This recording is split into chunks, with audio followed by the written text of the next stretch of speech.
দুশমনে রাসূলরা শুনো, শানে রাসালাতকে যারা তানকিস করে তারা কাফের কাফের কাফের। আল্লাহর হাবিবের ইজ্জত যারা বুঝবে না, এরা লেবাসে বড় আলেম হইল, ডিগ্রিদারি অনেক আলেম নামদারি হইল, এরা ইমানদার হবে না।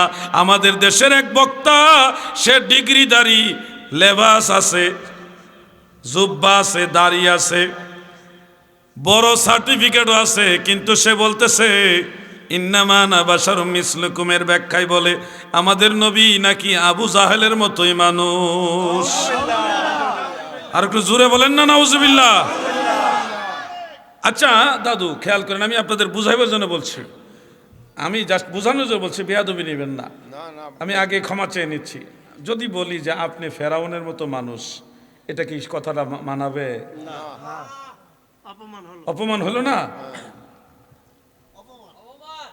আমি যদি বলি না আপনি একজন আল্লাহর ওলি, অমুক ব্যক্তি, বুজুর্গের মতো একজন মানুষ আপনি, তখন আপনার সুনাম হইল, মনটাও খুশি হইল, ঠিক কিনা ভাই?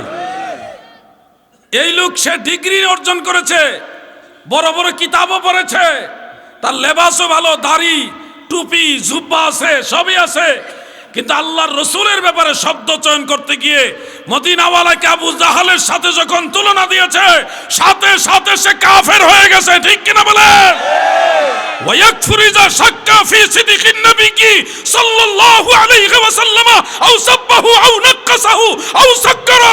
দুশমন রাসূলরা শুনো, শানে রাসালাতকে যারা তানকিস করে তারা কাফের কাফের কাফের।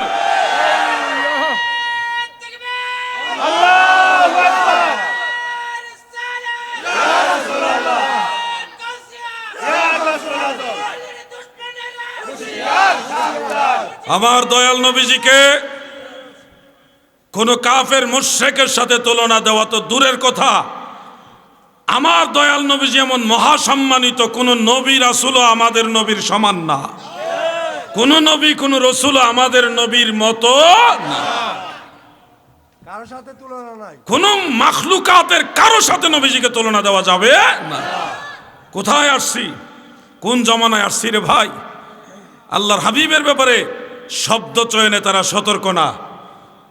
শুনুন, আল্লাহ তাআলার সাথে কেউ যদি কুফরি করে, কেউ যদি আল্লাহর ব্যাপারে কুফরি করে, সে যদি তওবা করে, প্রকাশ্যে তওবা করে, তাহলে সে আবার মাপ পাওয়ার সুযোগ আছে, সম্ভাবনা আছে, কারণ এটা হক্কুল্লাহ, আল্লাহর হক, আল্লাহ চাইলে মাফ করে দিতে পারবে।